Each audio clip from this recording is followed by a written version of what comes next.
तो आज की हमारी कहानी का नाम है दिल लगाना मना था। नाम से ही लगता है ना कि ये सिर्फ एक लव स्टोरी नहीं है। ये प्यार की उस गहराई की बात करती है जिसके पीछे एक बहुत बड़ा डर छिपा होता है। और ये कहानी शुरू होती है इसी लाइन से। ये एक चेतावनी है, एक ऐसा वार्निंग जो एक ऐसे दर्द की तरफ इशारा कर रही है जिससे बचना शायद नामुमकिन था। तो चलिए देखते हैं आखिर इस कहानी के अंधेरे में छिपा क्या है। तो कहानी का मेन कैरेक्टर है पंकज, और जब हम उससे मिलते हैं तो वो एक बिखरा हुआ इंसान है। मतलब कोई है जो अंदर से पूरी तरह टूट चुका है। उसकी दुनिया, उसकी जिंदगी, सब कुछ खत्म हो चुका है। और देखिए, हम कहानी में सीधे 3 साल आगे से शुरू करते हैं। मतलब कोई बहुत बड़ी घटना हुई है और उसके 3 साल बीत चुके हैं। सवाल यह है कि इन 3 सालों में पंकज के साथ ऐसा क्या हुआ, और वो कौन सी रात थी जिसने सब कुछ बदल कर रख दिया। पंकज ने ना खुद को जैसे दुनिया से बिल्कुल अलग कर लिया है। उसके एक दोस्त है सुजल, जो उसे घंटों से फोन मिला रहा है, लेकिन कोई जवाब नहीं। अब सुजल को चिंता होती है और वो फैसला करता है कि अब इसे जबरदस्ती डॉक्टर के पास ले जाना ही पड़ेगा। और यहां पर बात थोड़ी अजीब हो जाती है। डॉक्टर भी पंकज की हालत देखकर हैरान है। पता है क्या हुआ है? उसकी रीढ़ की हड्डी वो लगातार झुकती जा रही है। मतलब पिछली जांच से भी हालत ज्यादा खराब है। तो अब ये जो दर्द है ना, ये सिर्फ दिमाग ही नहीं रहा, ये उसके जिस्म पर भी असर दिखा रहा है। फिर एक शाम जब दोनों खाने पर बैठे थे तो सुजल का सब्र टूट जाता है। वो पंकज से सीधे सीधे पूछ लेता है, यार 3 साल हो गए हैं, कब तक तू उस एक हादसे के लिए खुद को सजा देता रहेगा? वो उसे काम पर वापस जाने को कहता है, लेकिन ये सवाल पंकज के लिए जख्मों पर नमक छिड़कने जैसा था। और यहीं से कहानी फ्लैशबैक में जाती है। हम उस वक्त में पहुंचते हैं जब पंकज की दुनिया ऐसी अंधेरी नहीं थी, बल्कि उसकी दुनिया में सिर्फ एक ही रोशनी थी, शिप्रा के प्यार की। तो बात है 3 साल पहले की। सोचिए, पंकज अपनी साइकिल पर ढेर सारे गुलाब लेकर अनाथालय पहुंचा है। ये वही जगह है जहां वो और शिप्रा दोनों साथ में पले बड़े थे। और उसी दिन पंकज ने शिप्रा को प्रपोज किया था। कितनी कितनी सच्ची और मासूम मोहब्बत थी उनकी। और फिर मानो किस्मत मेहरबान हो गई। पंकज को वो जॉब मिल गई जिसका वो कब से सपना देख रहा था। और ये सिर्फ एक जॉब नहीं थी, आप समझिए, ये शिप्रा के साथ एक अच्छी जिंदगी की गारंटी थी। उस पल लगा जैसे उसने दुनिया जीत ली हो। वो इतना खुश था कि ऑफिस से निकलते ही उसने तुरंत शिप्रा को फोन मिलाया। सोचिए, वो एक्साइटमेंट, वो तेज धड़कनें, वो उसे ये खुशखबरी देना चाहता था। लेकिन फोन के दूसरी तरफ से जो जवाब आया, उसने पंकज की दुनिया को एक झटके में उजाड़ कर रख दिया। शिप्रा को ब्लड कैंसर था। बस ये एक खबर और पंकज के पैरों तले जमीन खिसक गई। वो हर दिन हॉस्पिटल जाता, उसे हंसाने की कोशिश करता, उसे हिम्मत देता, लेकिन एक दिन शिप्रा उसे हमेशा के लिए छोड़कर चली गई। और उसके आखिरी शब्द बस यही थे, आई लव यू।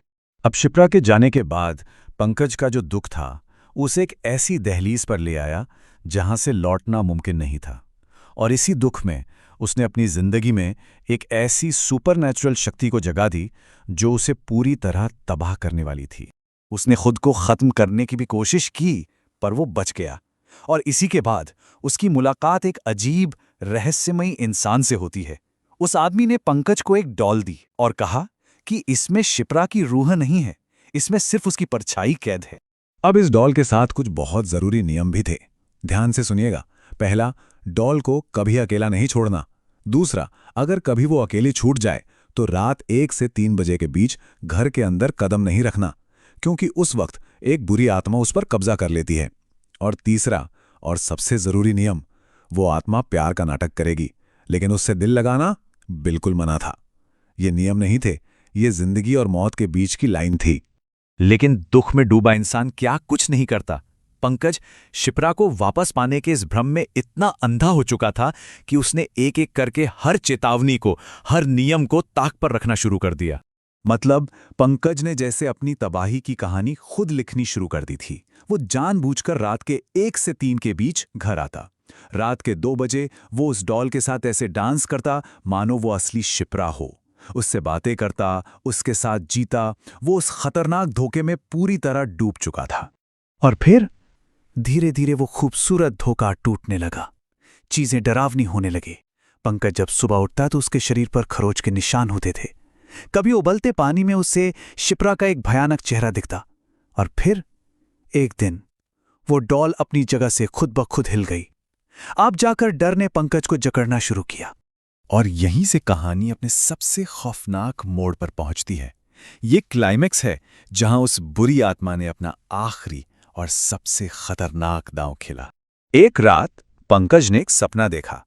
सपने में शिप्रा उसके बगल में लेटी थी और उसने पंकज से कहा, मैं तो अब तुम्हें अपने साथ ले जाने आई हूं। और जैसे ही उसने ये कहा, उसका खूबसूरत चेहरा एक भयानक राक्षसी चेहरे में बदल गया। पंकज चीख मारकर उठ बैठा। उसकी आंख खुली तो उसने राहत की सांस ली कि चलो, ये सिर्फ एक बुरा सपना था। लेकिन तभी उसकी नजर सामने पड़ी। कुर्सी पर शिप्रा बैठी थी और उसकी आंखों में कोई खौफ नहीं था, सिर्फ और सिर्फ प्यार था। और यही वो आखिरी धोखा था जिसके सामने पंकज पूरी तरह से हार गया। उसने सरेंडर कर दिया। पंकज को भी अब ये एहसास हो चुका था। वो खुद कहता है, मैंने वो हर चीज की जो सही नहीं थी, पर अब ये गलती मुझे खत्म कर चुकी थी। उसे अपनी गलती समझ आ गई थी, लेकिन अब बहुत देर हो चुकी थी। वो बस उन तस्वीरों को देख रहा था जो उसने उस आत्मा के साथ बिताए पलों में खींची थी। और फिर कमरे के कोने में उस आत्मा ने अपना असली घिनौना रूप दिखाया।